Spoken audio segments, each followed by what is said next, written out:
EnterTalk Radio, your in to all things music.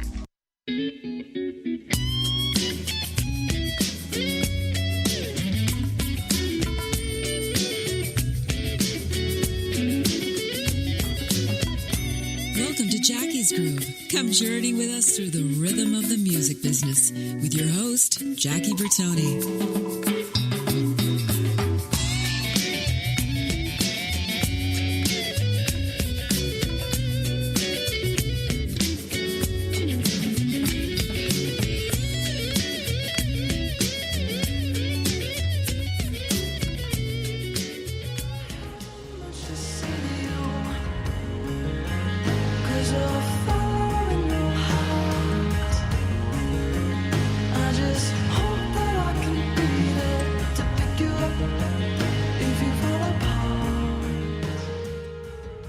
Everybody, welcome to Jackie's Groove. Hey, this is Jackie Bertoni, brought to you by EnterTalk Radio Network. You're into all things music.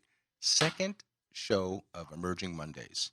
We're pretty excited about this, man. We've been getting a great cross-section from all the big, the who's who of the industry, actually reaching out and saying, hey, we really appreciate you reaching out to the younger cats. Because, you know, remember at one time we were the younger cats, and we were blessed by having people pay it forward for us. So we're proud here at EnterTalk Radio and what we're doing. So with that said, got his young brother that's coming on the show today that's going to be in my studio.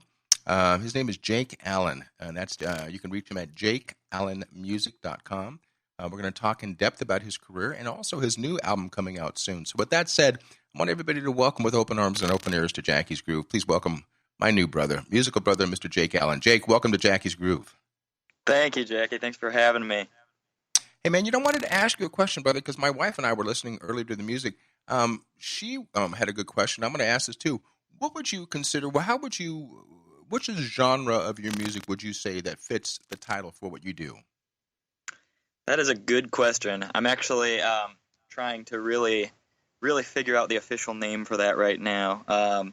I would kind of categorize it as ethereal, progressive indie rock. I know that's kind of a mouthful, but but that's all cool, of those though, types man. of elements.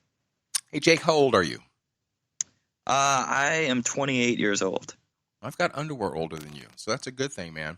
And but we got to get some ideas now. Now you are in the a Michigan boy. Correct me if I'm wrong. And tell the listeners and get a little backstory about where you were born and raised.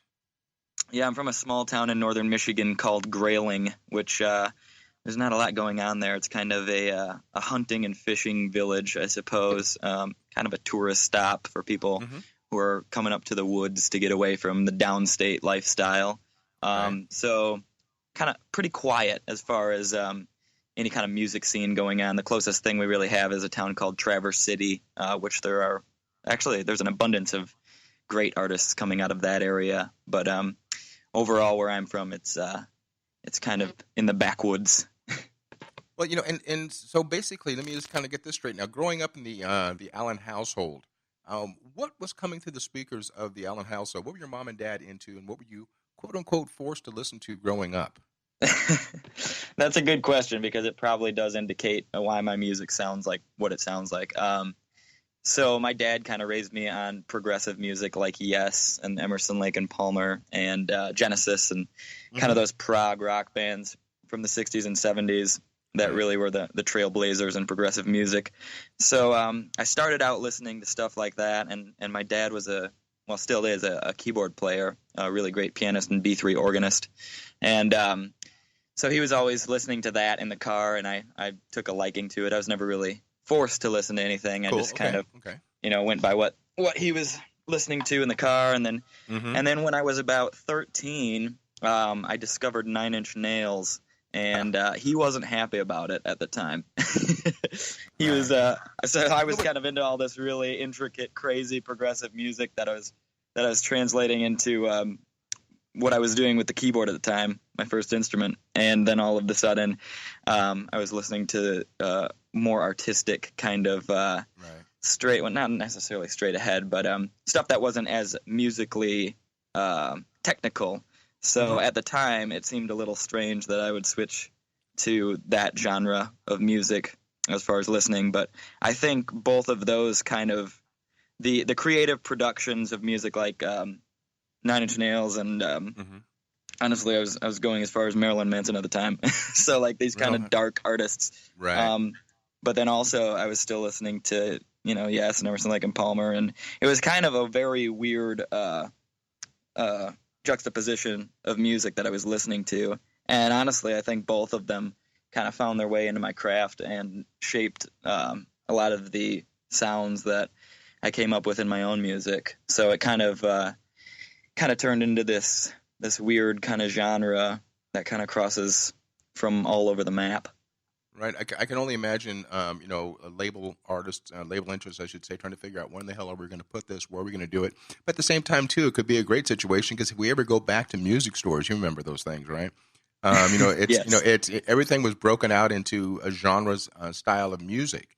Not just one category of rock, punk, etc. So you probably filled your own niche that way of giving everybody a choice of where to classify your music. You mentioned the fact that you're 28 years old, but man, I'm just curious. I mean, obviously, you said your father is a musician, but the fact is, you started dabbling in keyboards, synthesizers, and so on and so forth at the age of 5. What the hell did you know at the age of 5? I mean, were you that enthralled with music at that, or was this something new to put your fingers on?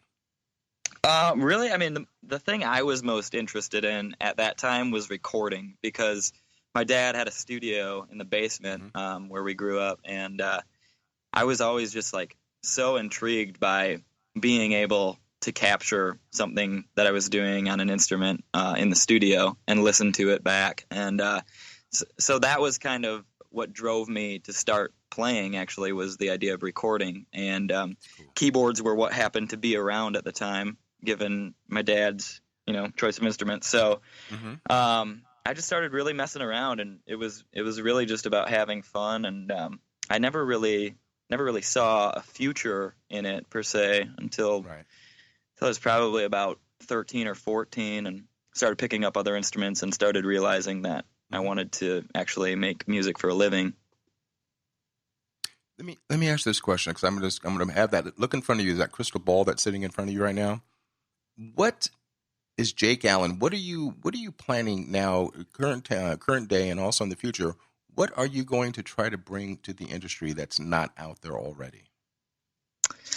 Well, I think I'm going to be bringing a level of severe authenticity for sure. Cool.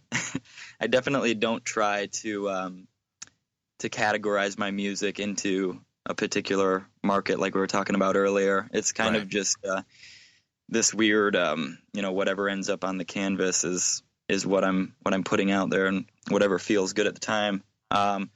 So, I mean, my background now is really is much more geared towards acoustic guitar and fingerstyle guitar.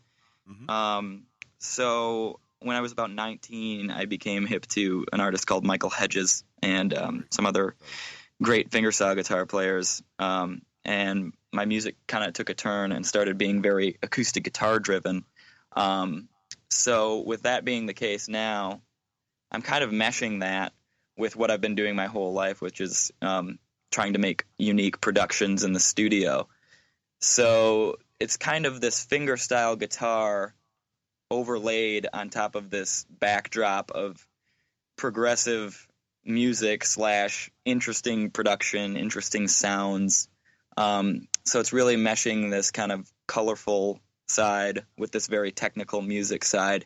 So I'm really, it's hard for me to find an artist that it actually sounds like. I'm not really aiming to try to emulate any other kinds of artists. It's very much true to what's deep inside me musically, I suppose. So I would just say authenticity first and foremost is what I'm offering as an artist.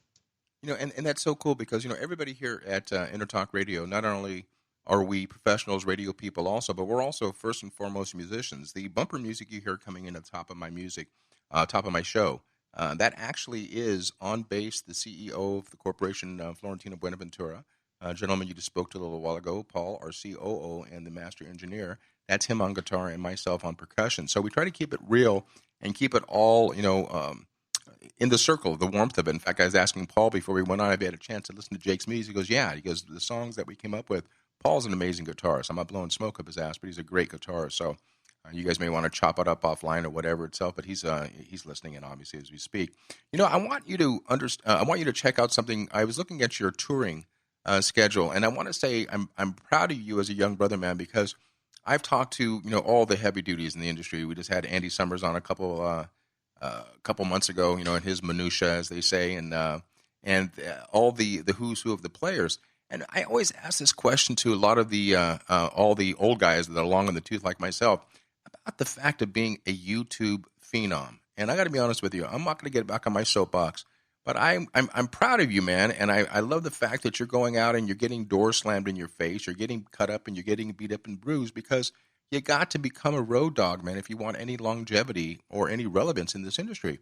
I particularly don't, and I believe 100% that sitting in front of a monitor and singing to a karaoke style music in the background, it's not going to happen, guys. It's very rare, and you got to get out there and get kicked in the ass. Do you like touring? I mean, have you started out everybody cruising around in one car and then emulating what's going to be like when you get in those big tour buses? I mean, how far advanced are you and the band at this point in your career?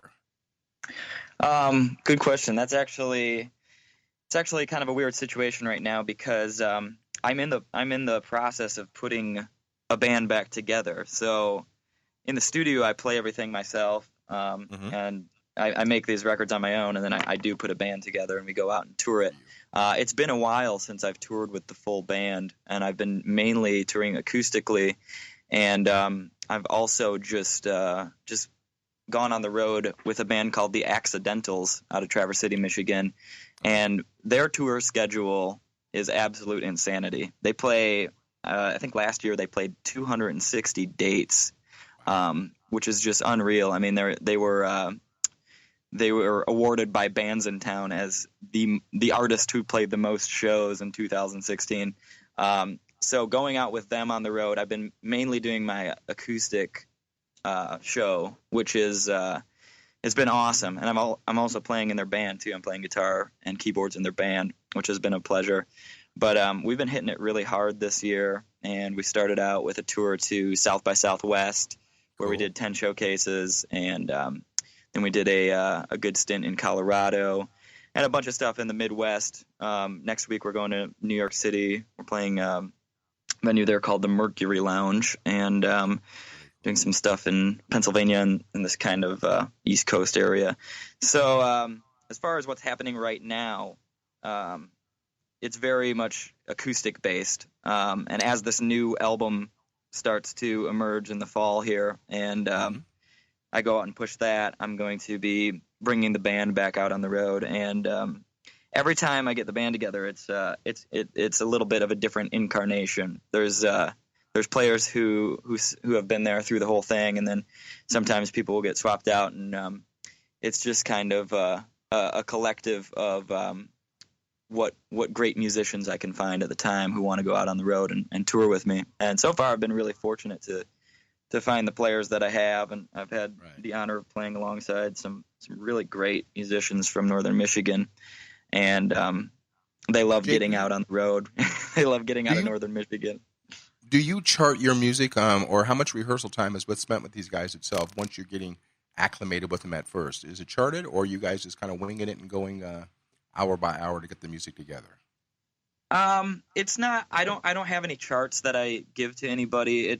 There has been a situation where I was working with a drummer who requested charts, so I did make some charts up for him. But for the most part, I'm very hands-on when it comes to working with the band members, and I'm usually just teaching them the songs, sitting there with them on whatever instrument they're playing, and walking through step by step how everything's going through any song. And then it's also a lot of homework on their part because the music it's pretty complex. I mean, there's a lot of stuff going on, a lot of things to remember, and a lot of different tunings, which is the main kind of obstacle to try to get around, is working with all these different tunings. And So it's pretty hands-on. It has been for the most part.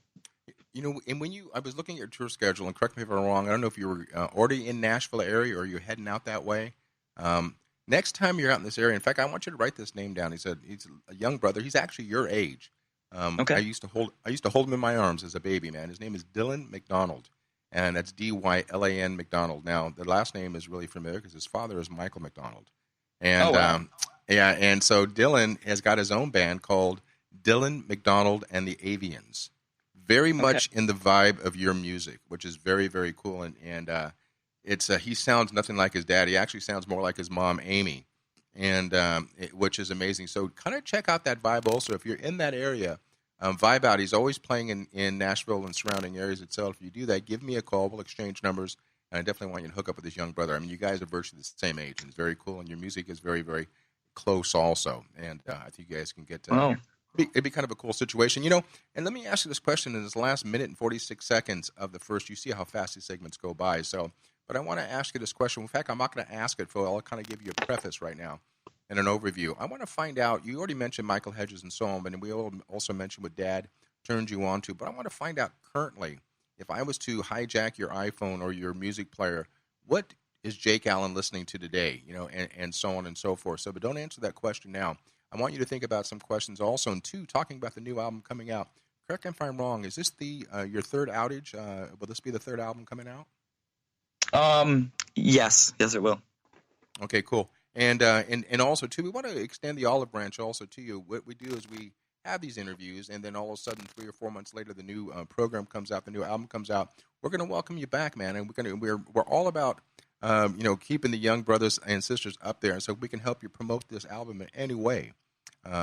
Florentino and Paul will reach out to you, and we'll do what we got to do to make it happen. So, with that said, guys, I want everybody once again to go back to the internet and go to Jake Allen Music. That's JakeAllen music.com. And also on Facebook, you can check them out there also. And basically everything about Jake Allen you wanted to know but were afraid to ask is there for you. And follow this young cat, man. I mean, it's again, too, to know where you're going in music is to know where you have to start. And we're going to talk more about how much influence the older artists have played in Jake's career. So with that said, you guys, I want everybody to relax, sit back in these last 12 seconds. This is Jackie Bertoni, Jackie's Groove, brought to you by EnterTalk Radio Network. You're into all things music. And we're talking to this young brother in the industry. His name is Jake Allen. And so, Jake, when we get back, we're going to pick it up on segment number 2. So you guys don't want to go anywhere. Get yourself a beverage, and we'll be right back after this short commercial break. Stay tuned.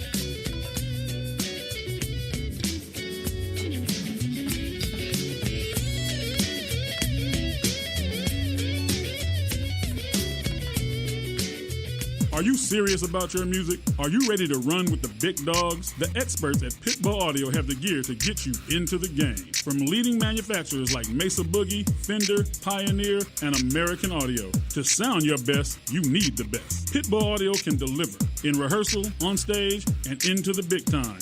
Dropping beats, shredding guitar, or making the crowd roar. Whatever you dream, Pitbull Audio can help make it happen. We are Pitbull Audio. We want you to play it loud. PitbullAudio.com. You know what's all around you every waking moment of your life? Marketing. You're choking on it. I'm Scott Robertson, and when it comes to strategic PR, branding, and marketing, I've seen it all. And actually, I'm still seeing it because bad marketing never sleeps.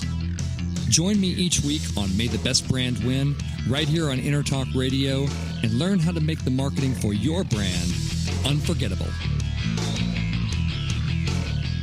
The Moyer Entertainment Group, in conjunction with Daddario, Radio Airplay, and Looploft, is keeping music in our local schools and presenting local talent to the world through the Temecula Valley Music Awards. Submissions for entry into the TVMA 2017 season are now open in all genres, including a youth category for artists under 18 for the October 7th Star-Studded Awards Show, where 100% of the proceeds go towards supporting local music education in the Temecula Valley. Details, tvmawards.org. Make this your vinyl night.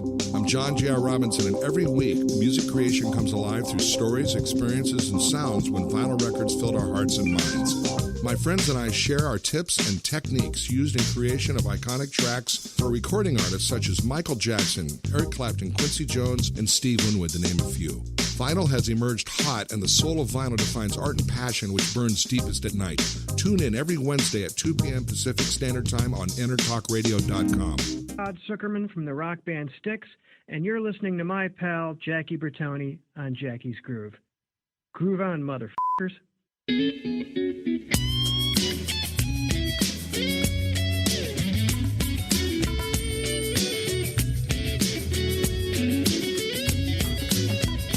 Welcome to Jackie's Groove. Come journey with us through the rhythm of the music business with your host, Jackie Bertoni.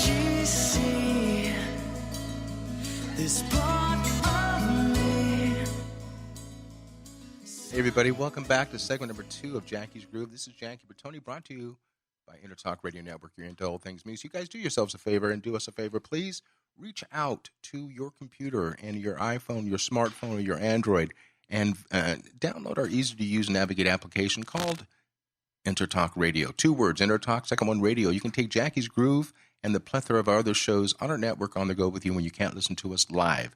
So with that said, hey, man, we are live right now. We're talking to this young brother in the industry. His name is Jake Allen. And I got to tell you, man, you talk about a cross-section of music. That song we just came in the second set, Jake, give us the genesis of that, man. I mean, you talk about complete opposite of the first song we played. Talk to me about that song. Yeah, well, the songs, they kind of all tie together with this, like, weird, floaty, ethereal vibe. But that song in particular that you just played a clip of is called Lascivious.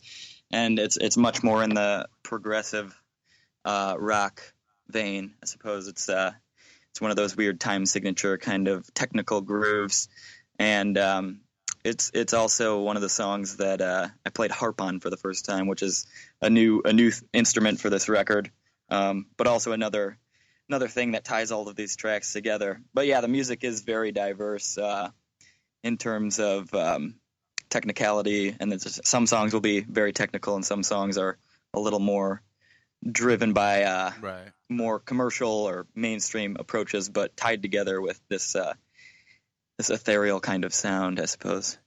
Yeah, and you said in the last segment that when you go in the studio, you're in by yourself and you're playing all the instruments, which is very, very cool. Then you can be the asshole to yourself as the producer, the engineer, and so on.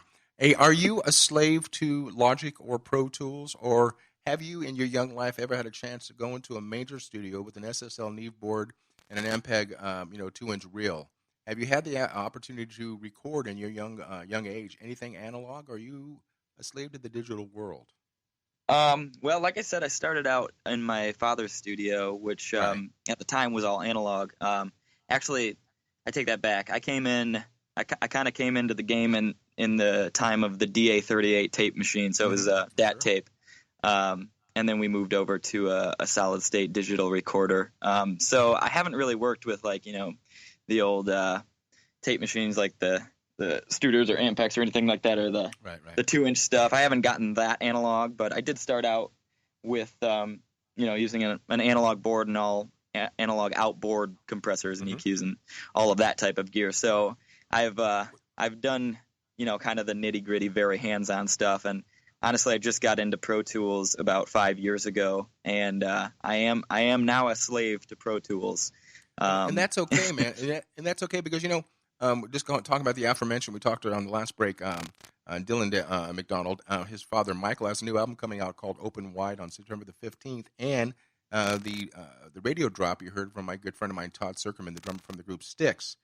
They have their first album out. It came out last month called The Mission, their first album in the studio in 14 years because they're spending so much time on the road. But the thing is, they recorded that in Nashville at this amazing studio called Blackbird. And they recorded it, Michael McDonald and Styx both recorded their albums 100% analog. And, I will tell you right now, on the, in the digital world, there are so many plugins that can make everything so warm. You're not going to tell the difference anyways, but, it's all based upon getting in there, knowing what you're doing. I'm listening to your music, and I'm listening to this 28-year-old kid that sounds like, you've got 40 years of of inspiration behind you. And with that said, since there is so much of a different genre or different styles of your music, I come over and I grab your iPhone or your Android or your music player. What am I going to be listening to when I put the headphones on in Jake's music? What am I going to be sharing myself with? A very diverse selection of music for sure. Right now, I've been really getting into an artist called Ben Howard, who is a solo kind of acoustic, very laid back, kind of dark sounding artist. But I've also been getting into a lot of classic Joni Mitchell records at the time too, and really never letting go of that progressive influence. So there's a lot of Yes in there and Genesis and stuff like that. A wide array of different genres actually. Can you imagine how cool it's going to be? Let's go ahead and I'm just like to play the game here. Let's say I'm still blessed to be on the radio and we're knocking it dead, and all of a sudden I got this new guy on Emerging Mondays, and he says, "Yeah, man," he goes, "I've been really, really into this guy for the last 20 years. His name is Jake Allen, and he's really been an inspiration to my music." That's what we hope to do, man. Because as I said before, you can do all this great touring around the world, and which I've done, but when those lights go down and the audiences leave, it's done. And then you go on to your next show on the road. I've blessed myself with being one of the top guys in the industry in the way of studio work, and it's so nice because even not to sound morbid, but when we're gone, the music that we've recorded on these massive hits are going to be around for years and years, hundreds of years past that, depending on where music's going to be. And with that kind of a lead in here, when I talk about where music's going, where it's been, and where it should be, do you understand right now the industry where it's at? And have you educated yourself enough by your father to him raise you by how the music business was? There's something that you guys miss. I'm not pointing fingers at you, and I say this on every interview. There's something that you're missing, which is called Tuesday record release at Tower Records or Amoeba or whatever the places were around Michigan. And there's something called a CD. And, the millennials aren't buying music. But when you hold that CD in your hand, and even a lot of the old guys, Michael McDonald's releasing his album, and I'm using the word album because he's actually releasing it on vinyl. Same with Styx. And the fact of the matter is a thing called liner notes.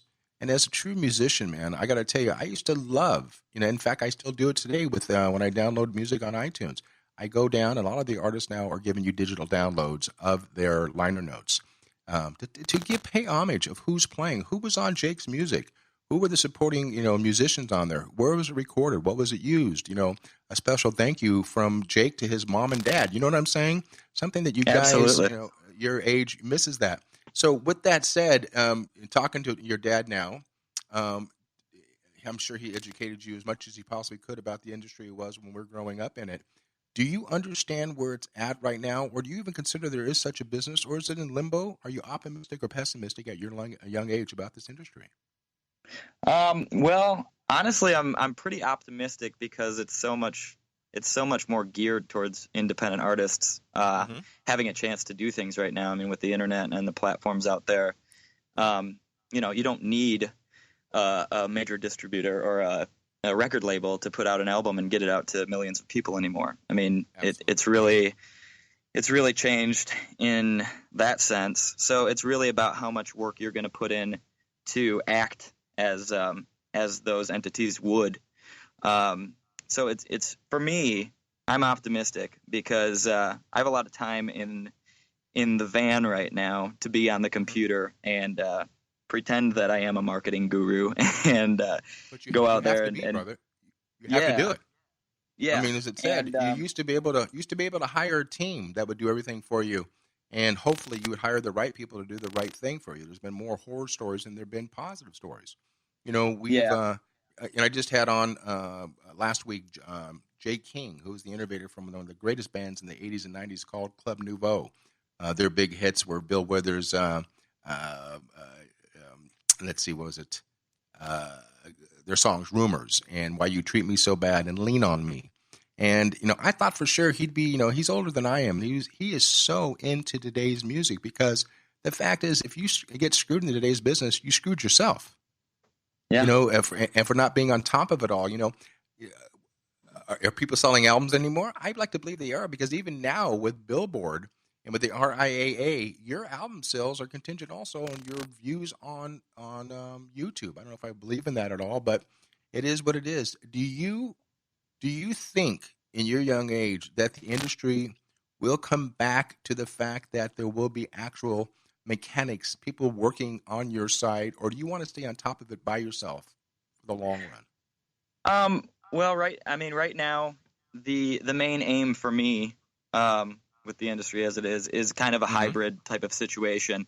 I'm in the process of trying to build a team that's similar to how a record label would operate. So, I'm reaching out to publicists and, some distribution companies and things like that to try to take advantage of, the muscle that they have in those sections of the industry that actually do still really rely on people who have histories and who have their foot in the door in the right places. So yeah, kind of just a mix of both. And as far as the industry coming back and kind of being like it was before, I mean, I can only hope that there will be, well, any independent artist can hope that there will be a way to kind of police the situation and all of the pirating and stuff that's going on, and kind of push it back into the vein of being able to make a decent living selling records.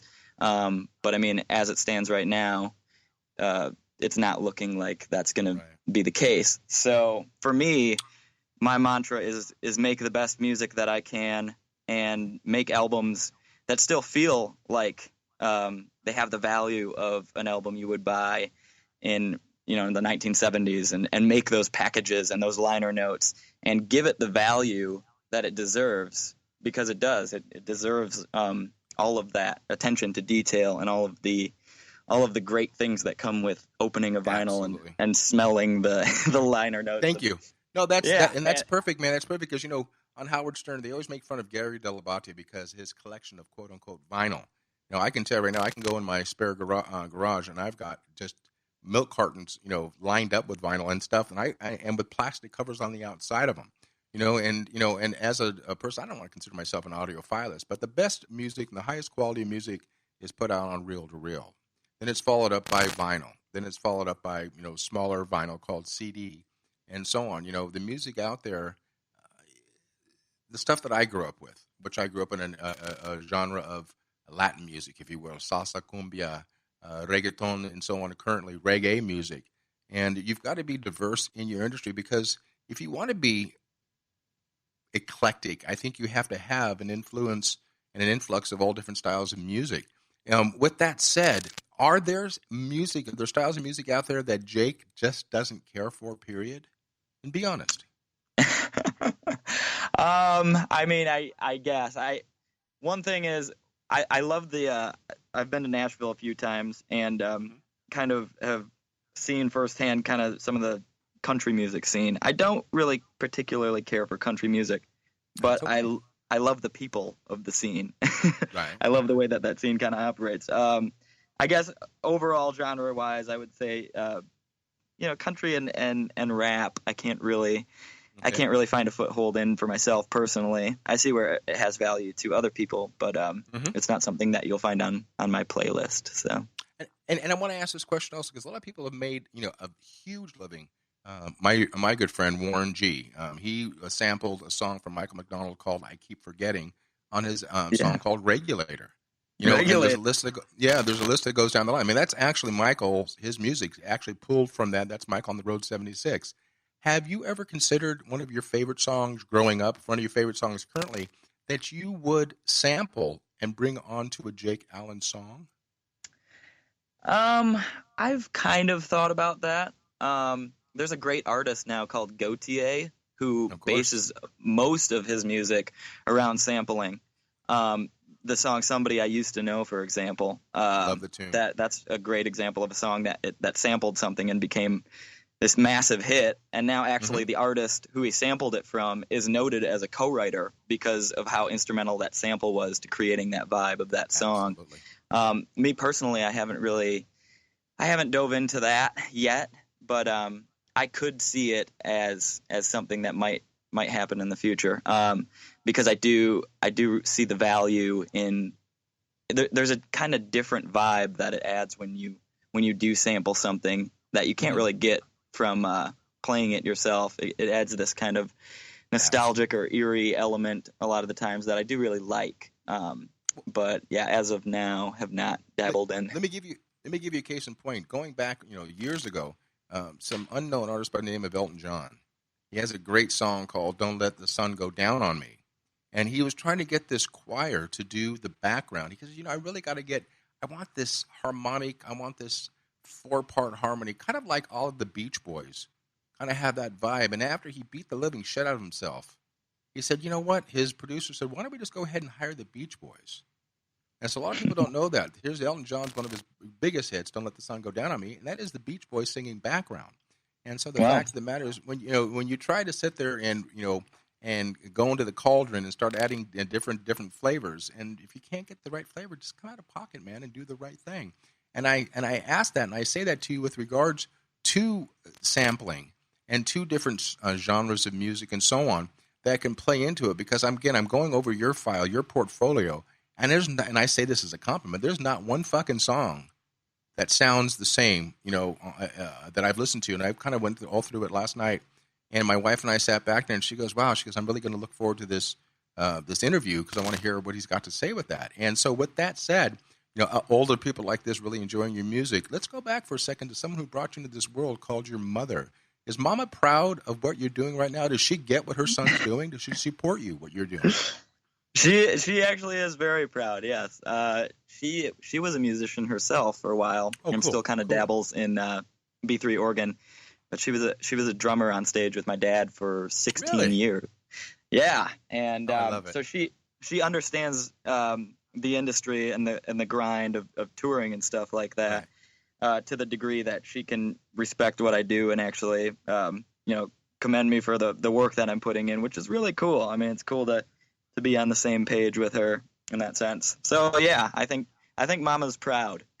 And I say this because I'm the quintessential mama's boy. My mama was alive. I lost my mom back in '92, but my mom was around long enough to see the success of her son. And I love the fans that are worldwide, but when my mama smiled, that was the biggest payback that I ever had in my life. And if Mom told me, it really sucks, I stopped doing it.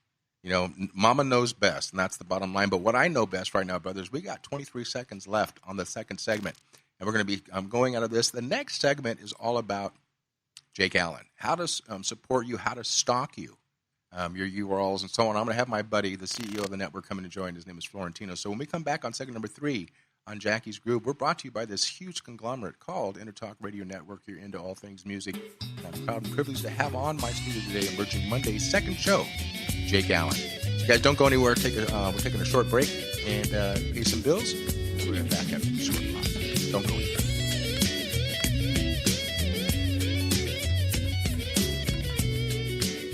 Hi, this is Tim Dolbear, host of Sound Experience here on EnterTalk Radio. And Source Connect by Source Element is the essential tool that we use to link between my studio in Austin, Texas, and the WS radio station in San Diego. Now, with Source Connect, not only can we communicate in real time and with HD audio, but it's synced up and is of a high enough quality that I can use it for real-time ADR work, remote recording, and overdubbing, and it even allows me to remotely control a DAW. Source Connect by Source Element. Affordable, high-quality audio and video connection over the internet for all of your production needs. You know what's all around you every waking moment of your life?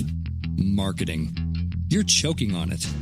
I'm Scott Robertson, and when it comes to strategic PR, branding, and marketing, I've seen it all. And actually, I'm still seeing it because bad marketing never sleeps. Join me each week on May the Best Brand Win, right here on EnterTalk Radio, and learn how to make the marketing for your brand unforgettable. Make this your vinyl night.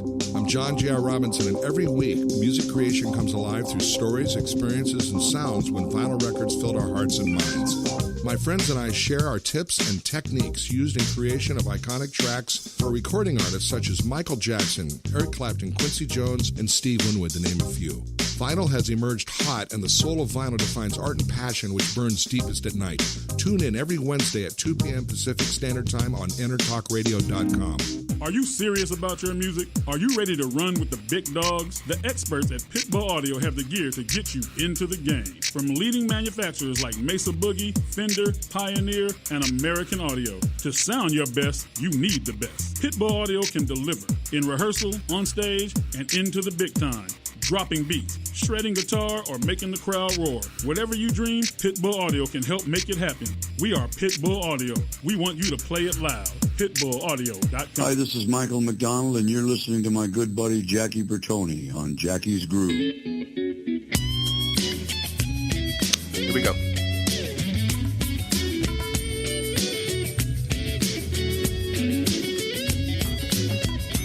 Welcome to Jackie's Groove. Come journey with us through the rhythm of the music business with your host, Jackie Bertoni.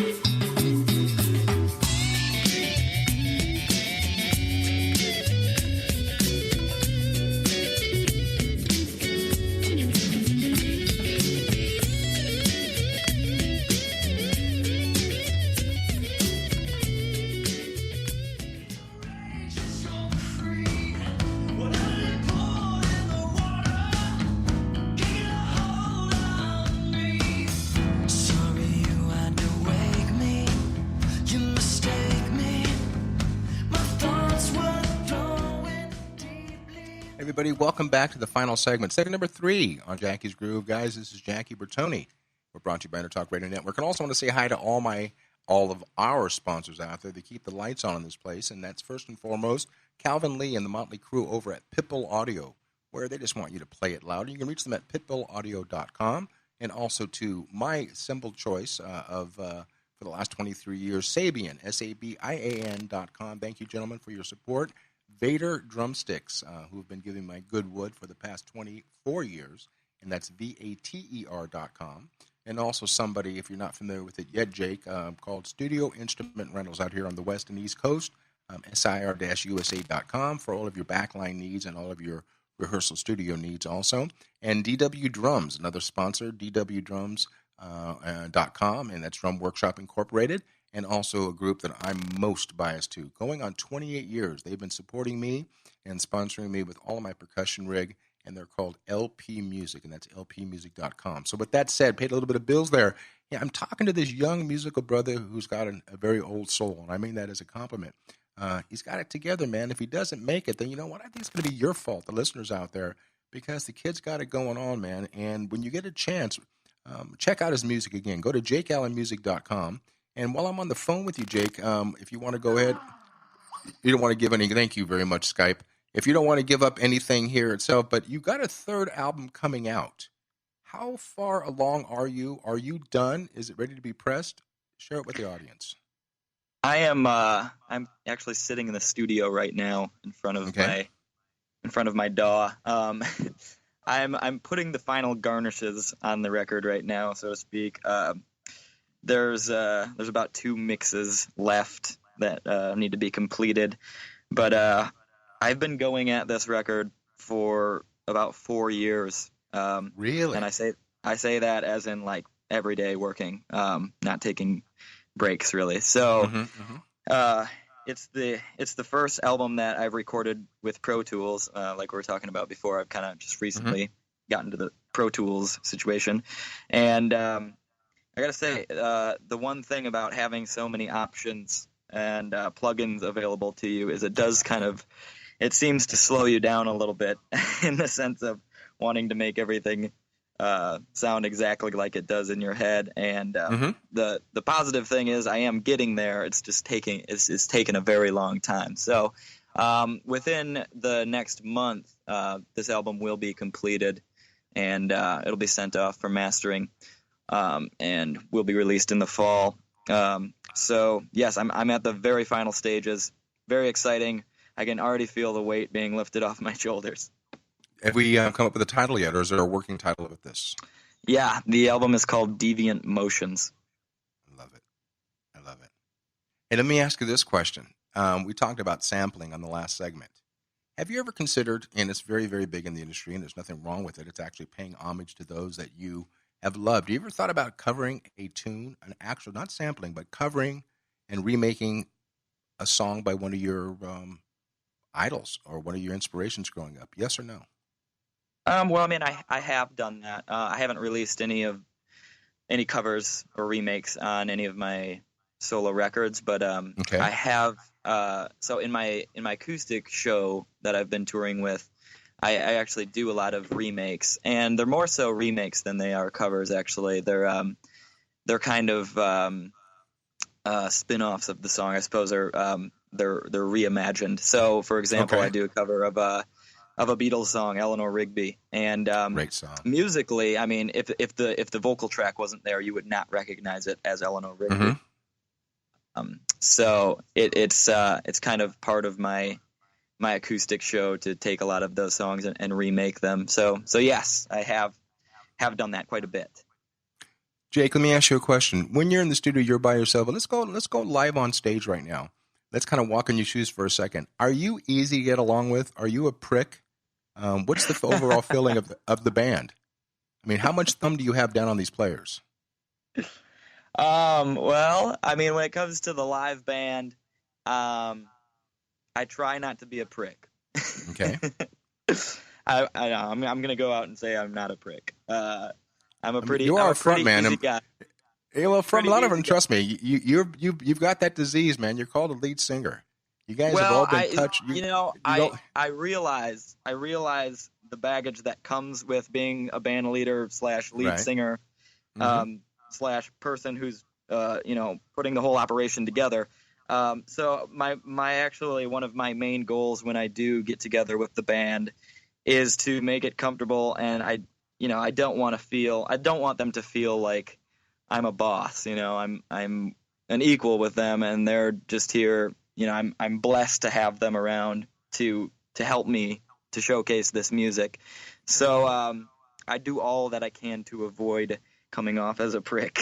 And then when it comes to the solo show, I try to have the most friendly rapport with everybody as I possibly can, including the audience and the people that I'm touring with. So no, I'm not. That's a good answer, man. And I got to tell you, the reason why you are on the show, obviously the second show of the Emerging Mondays, but the CEO of our corporation was in Nashville last month for Summer NAMM, and that's how we got the hookup here with the situation. So, with that said, he's out in the studio. He's out and about doing something, probably paying some bills.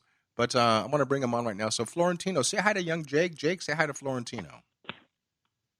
Florentino, how are you? Good, sir. So we got you on, man. We got you on record time. It's awesome. I'm glad to hear the tracks. I'm glad to hear you and Jackie cutting it and chopping it up. And it's a good thing. People need to know about your music. And you're a former San Diego boy, so that kind of also is kind of cool as well. Yeah, that's right. You're down there in San Diego, aren't you? Yeah. Well, we're down here, and Jackie's over in Temecula, and we got folks all over the country. So that's how we work. Actually, probably all over the world. It comes down to it, depending on who's on tour and whose show's up next. So it's pretty cool stuff. And what you guys are doing, man, is nothing short of awesome. And I hope you're enjoying it as much as we're enjoying listening to you. And with that said, this segment we really like to get how we can find out more about you. Can you give us some of your URLs and all the other fun stuff? Facebook, Twitter, absolutely, in town, all that fun stuff.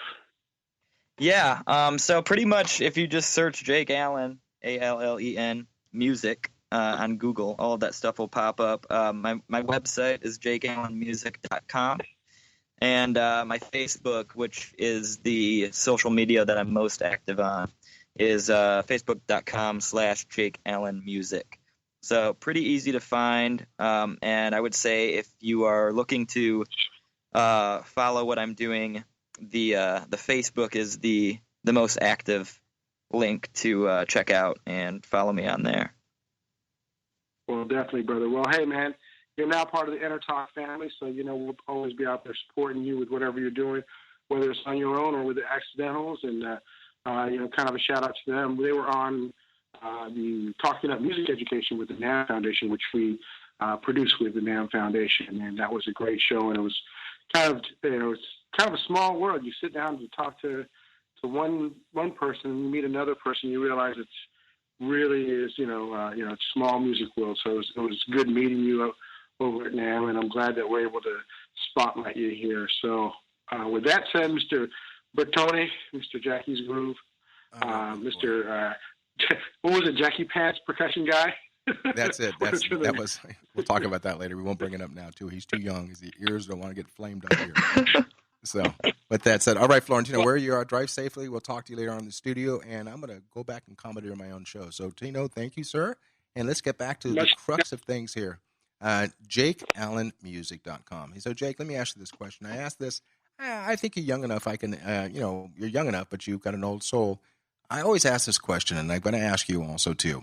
Since you were raised in the field of music, if Jake wasn't playing music today, producing, or anything in the genre, the field of music, what would you be doing?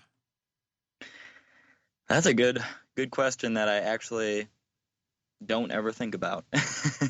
Probably should. Well, I've kind of always had an interest in human psychology to a degree, so maybe something in the field of that. But it's hard to say. I mean, I'm so wrapped up in this music thing that sometimes it's hard. It's hard for me to think what I would do if I wasn't a musician.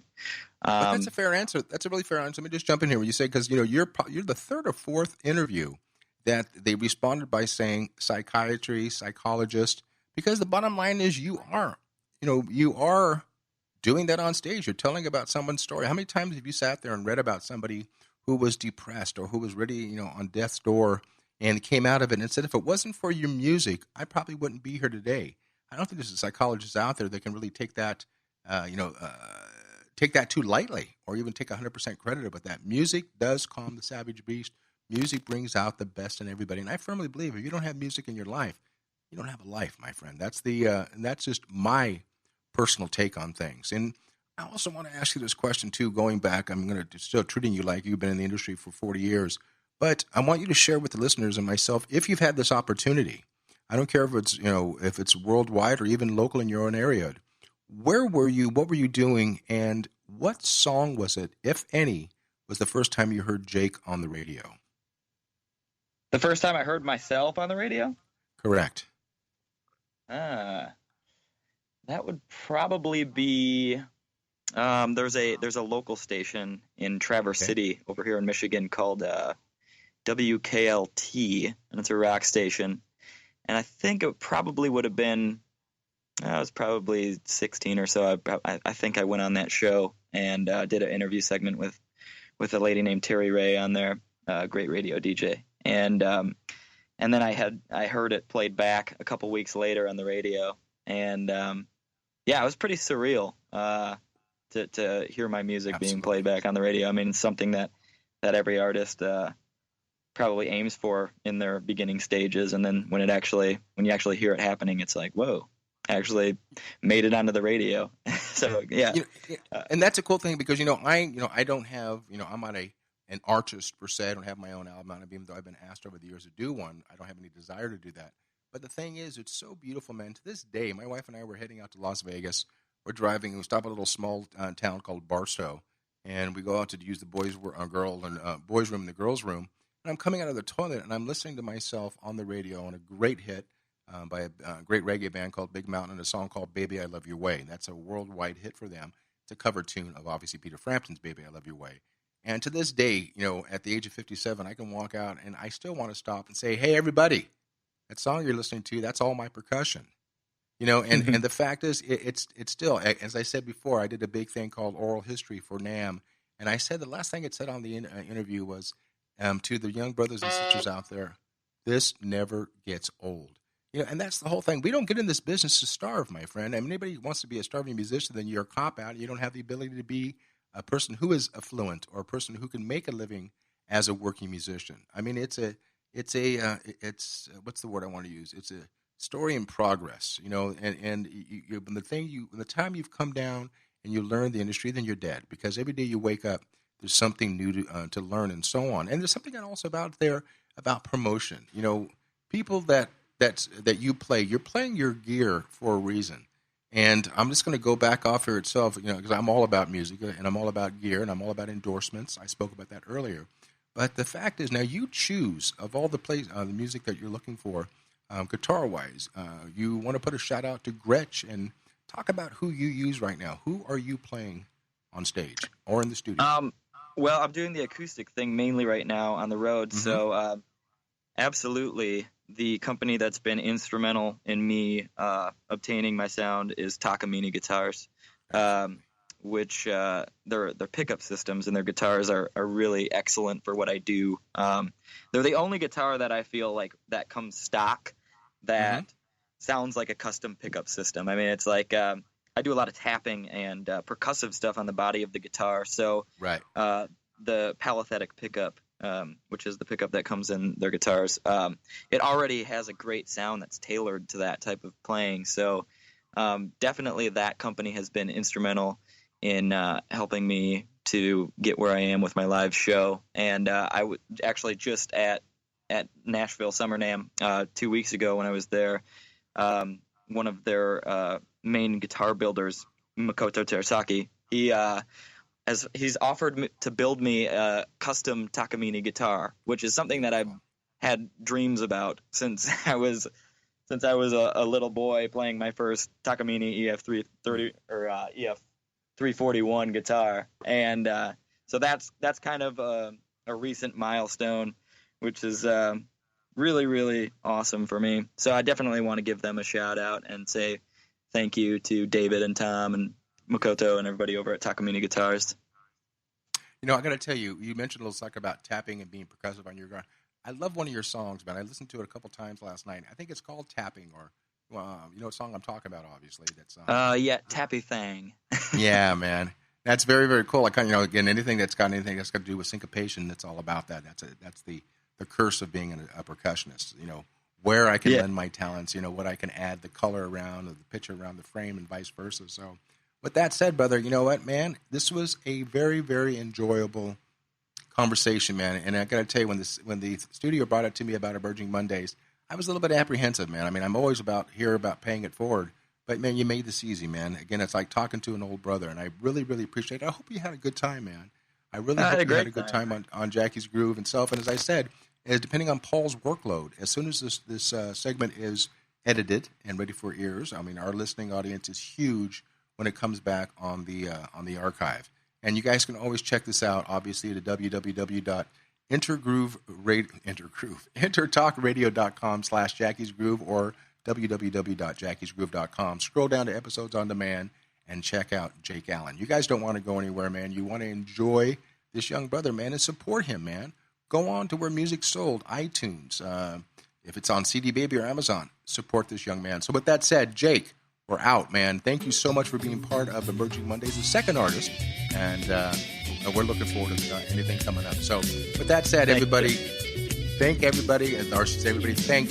Allen for being part of this amazing thing. Jake, I love you, brother, man. Thank you so much. As I say with everybody, peace through music. Take time. This is Jackie Bertoni from Jackie's Groove. Come join me weekly on my journey through the music business as I take you behind the velvet rope, interviewing industry notables such as Al Di Meola, Michael McDonald, and Al Jarreau, to name but a few. Listen to their stories on being in the studios recording #1 hits and onto the stages throughout the globe.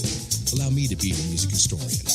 You can hear me live every Monday at 2 p.m. and every Wednesday at 12 noon Pacific Standard Time or 24/7 on jackiesgroove.com. Ready to get your groove on? Hi, this is Tim Dolbear from Eclectica Studios. I'm a full-time mixing and recording engineer. I work with Grammy winners, labels, and indie artists, using state-of-the-art digital mixing and restoration tools and the very best in analog gear. Really, though, it's my ability to bring tracks to life and fulfill your vision for your music. This has made me sought after by producers and artists worldwide. So spend your time working on music and not chasing a mix down a rabbit hole. Go to timdolbear.com and check out our free one-song mix offer. You know what's all around you every waking moment of your life? Marketing. You're choking on it. I'm Scott Robertson, and when it comes to strategic PR, branding, and marketing, I've seen it all. And actually, I'm still seeing it because bad marketing never sleeps. Join me each week on May the Best Brand Win, right here on EnterTalk Radio, and learn how to make the marketing for your brand unforgettable. Are you serious about your music? Are you ready to run with the big dogs? The experts at Pitbull Audio have the gear to get you into the game. From leading manufacturers like Mesa Boogie, Fender, Pioneer, and American Audio. To sound your best, you need the best. Pitbull Audio can deliver in rehearsal, on stage, and into the big time. Dropping beats, shredding guitar, or making the crowd roar. Whatever you dream, Pitbull Audio can help make it happen. We are Pitbull Audio. We want you to play it loud. PitbullAudio.com.